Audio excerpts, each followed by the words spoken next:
ही सावजी डाळ ढेमसची भाजी आपण तयार करणार आहोत. त्यासाठी लागणारं साहित्य सांगत आहे. आता मी करत आहे ढेमस आणि डाळ याची भाजी. डाळ ढेमस म्हणतात त्याला.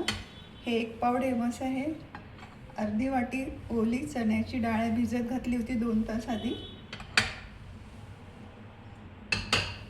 हा चिरलेला कांदा आहे, बारीक चिरलेला, साधारण एवढा मोठा कांदा.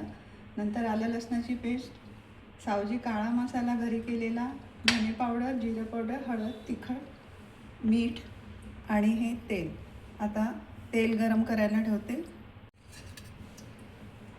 या चम्मचने मी 2 चम्मच तेल टाकत आहे. या भाजीला 2-2.5 चम्मच, कारण या भाजीला थोडं तेल जास्ती पाहिजे. आणि हे गरम करायला ठेवलेलं आहे. तेल तापलेलं आहे. मी यात बारीक चिरलेला साधारण मोठा कांदा मी यात टाकत आहे.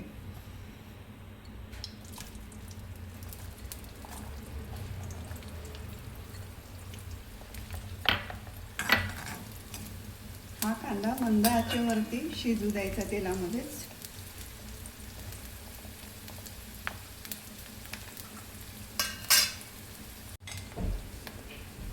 कांदे तेलात लवकर शिजावे म्हणून थोडं मीठ याच्यात टाकायचं, म्हणजे कांदे तेलात लवकर शिजतात. आणि कांदे चिरताना डोळ्यात पाणी येतं, म्हणून आधी मोठे 2 तुकडे भाग करून पाण्यात टाकायचे आणि नंतर मग चिरायचे, म्हणजे डोळ्यात पाणी येणार नाही आणि कांद्याला वास पण येत नाही. कांदे गुलाबीसर झालेले आहेत. यात आपण अद्रक लसणाची पेस्ट, अद्रक लसण आणि कोथिंबीर याची पेस्ट टाकणार आहोत.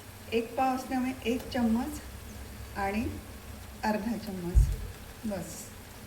हे तेलात होऊ द्यायचं.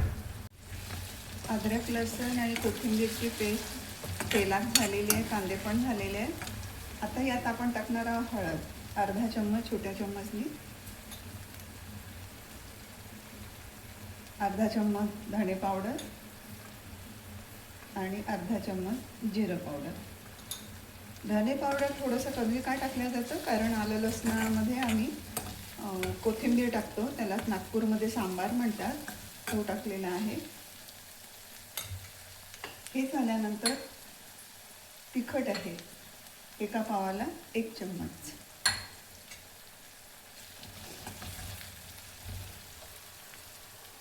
आणि थोडं मीठ आधीच टाकलं होतं, म्हणून राहिलेलं थोडं मीठ अर्धा टाकून द्यायचं.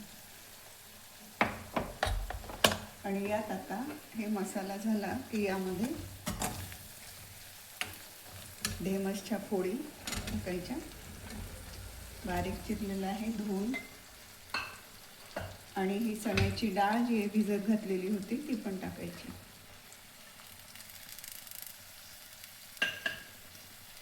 आणि हे सर्व मंद आचेवरती होऊ द्यायचं. मसाल्यात झाल्याने त्या फोडीला टेस्ट येते आणि भाजी खावीशी वाटते, भाजी चविष्ट होते. त्या डाळीला पण टेस्ट येते आणि ढेमसच्या फोडीला पण येतं, म्हणून मंद आचेवरती हे झाकून ठेवायचं.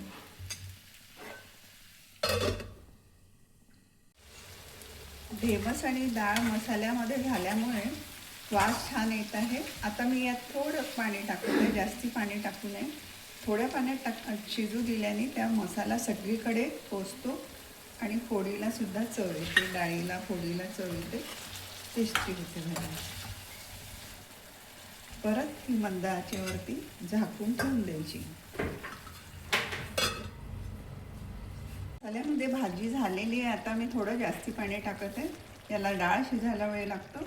आणि त्यासोबत हा सावजी घरी तयार केलेला मसाला मी ह्याच्यात टाकत आहे, तो पण अर्धा चम्मचपेक्षा थोडा जास्ती. आणि ही आता शिजू द्यावी. डाळ शिजायला थोडा वेळ लागत असतो, तेवढा वेळ याला मंद आचेवरती शिजू द्यायचं, म्हणजे मसाला हा सगळीकडे छान वाटतो. तिखट मीठ सगळीकडे पोचलेलं असते आणि भाजीला टेस्ट येते. आता ही सावजी तर्रीदार डाळ ढेमसची भाजी तयार आहे. तुम्ही कधी केली नसेल, आवडत नसेल, तर तुम्ही या पद्धतीने करून बघा, नक्की सर्वांना आवडते. आता ही कोमट झालेली आहे बघा. आणि त्याच्यावर आता कोथिंबीर, आम्ही नागपुरी याला सांबार म्हणतो, हे टाकत आहे.